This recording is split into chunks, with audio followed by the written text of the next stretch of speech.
ನಾನು ಮೊದಲಿಗೆ ಡಿವೈನ್ ಆಸ್ಟ್ರಾಲಜಿಯಿಂದ ನಾನು ತುಂಬಾ ಕಲಿತೆ. ಅದರಿಂದ ಒಂದು ಡಿವೈನ್ ಸಬ್ಜೆಕ್ಟ್ ನನಗೆ ಸಿಕ್ತು. ಈ ಡಿವೈನ್ ಫ್ರೀಕ್ವೆನ್ಸಿ ಇಲ್ಲಿಂದ ನನಗೆ ತುಂಬಾ ಅನುಕೂಲ ಆಗ್ತಾ ಇದೆ. ಫಸ್ಟ್ ನಾನು ಗೋಲ್ಡ್ ಸೈಕಲ್ ಇಂದ ಶುರು ಮಾಡ್ತೀನಿ. ಮತ್ತೆ ಫಸ್ಟ್ ಆಫ್ ಆಲ್ ನಾನು ಅಂಜನಾ ಮೇಡಮ್ಗೆ ತುಂಬಾ ಥ್ಯಾಂಕ್ಸ್ ಹೇಳ್ಬೇಕು.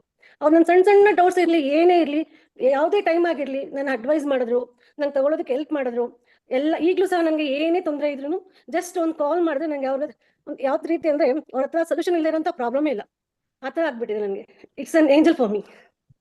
ನಾನು ಫಸ್ಟ್ ಗೋಲ್ಡ್ ಸೈಕಲ್ ಇಂದ ನಾನು ಶುರು ಮಾಡ್ತೀನಿ. ಗೋಲ್ಡ್ ಸೈಕಲ್ ನಾನು ರನ್ ಮಾಡ್ತಿದ್ದಂಗೆ ನನ್ನ ಬಾಡಿ ಎಲ್ಲ ಒಂಥರ ತುಂಬಾ ಲೂಸ್ ಆಯ್ತು. ಒಂಥರ ಲೂಸ್ ಆಯ್ತು. ಜಸ್ಟ್ ನನಗೆ ಕಾಫ್ ಮಸಲ್ಸ್ ತುಂಬಾ ಟೈಟ್ ಇತ್ತು. ಕೂತ್ಕೊಳ್ಳೋಕೆ ಆಗ್ತಿರ್ಲಿಲ್ಲ ಹೋಲ್ಡ್ ಮಾಡಿ ನಾನು.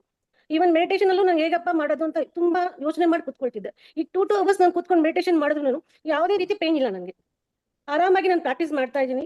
ಏನ್ ತೊಂದರೆ ಇಲ್ಲ. ಗೋಲ್ಡ್ ಸೈಕಲ್ ಇಂದ ನಂಗೆ ತುಂಬಾ ಅನುಕೂಲ ಆಯ್ತು. ನೆಕ್ಸ್ಟ್ ನನ್ನ ಮಗಳ ಬಗ್ಗೆ ಹೇಳೋದಕ್ಕೆ ಇಷ್ಟಪಡ್ತೀನಿ. ಅವಳಿಗೆ ಲಾಸ್ಟ್ 4 ಮಂತ್ಸ್ ಬ್ಯಾಕ್ ಅಲ್ಲಿ, ಅಂದ್ರೆ ಲಾಸ್ಟ್ 4 ಬ್ಯಾಕ್ ಇಂದ 3 ಮಂತ್ಸ್ ಒಳಗೆ ಪೀರಿಯಡ್ಸ್ ಆಗಿರ್ಲಿಲ್ಲ.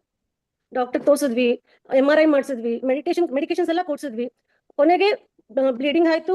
ಜಸ್ಟ್ ಅವಳಿಗೆ ಪೀರಿಯಡ್ಸ್ ಆಯ್ತು. ಅದಾದ್ಮೇಲೆ ನೆಕ್ಸ್ಟ್ 2 ಮಂತ್ಸ್ ಆದ್ಮೇಲೆ ಸೇಮ್ ಪ್ರಾಬ್ಲಮ್. ಸ್ಟೊಮಕ್ ಪೇನ್ ಬರ್ತಿದೆ, ಜಸ್ಟ್ ಅಂದ್ರೆ ಅವ್ರಿಗೆ ಪೀರಿಯಡ್ಸ್ ಆಗ್ತಾ ಇಲ್ಲ. ಈ ತರ ಎಲ್ಲ ಪ್ರಾಬ್ಲಮ್ ಶುರುವಾಯ್ತು.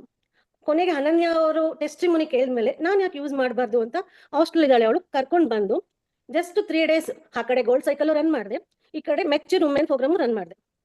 ಸೇಮ್ ಟೈಮಲ್ಲಿ ರನ್ ಮಾಡಿದೆ. ಜಸ್ಟ್ 3 ಡೇಸ್ ಅಲ್ಲೇ ಅವಳಿಗೆ ಬ್ಲೀಡಿಂಗ್ ಆಯ್ತು. ಅವಳು ಆರಾಮಾಗಿದ್ಲು. ಅವಳಿಗೆ ಎವ್ರಿ ಮಂತ್ ಆದಾಗ ತುಂಬಾ ಸ್ಟೊಮಕ್ ಪೇನ್ ಬರ್ತಿತ್ತು. ಈ ಸಾರಿ ಆದಾಗ ತುಂಬಾ ಆರಾಮಾಗಿದ್ಲು. ಯಾವುದೇ ಸ್ಟೊಮಕ್ ಪೇನ್ ಬಂದಿಲ್ಲ.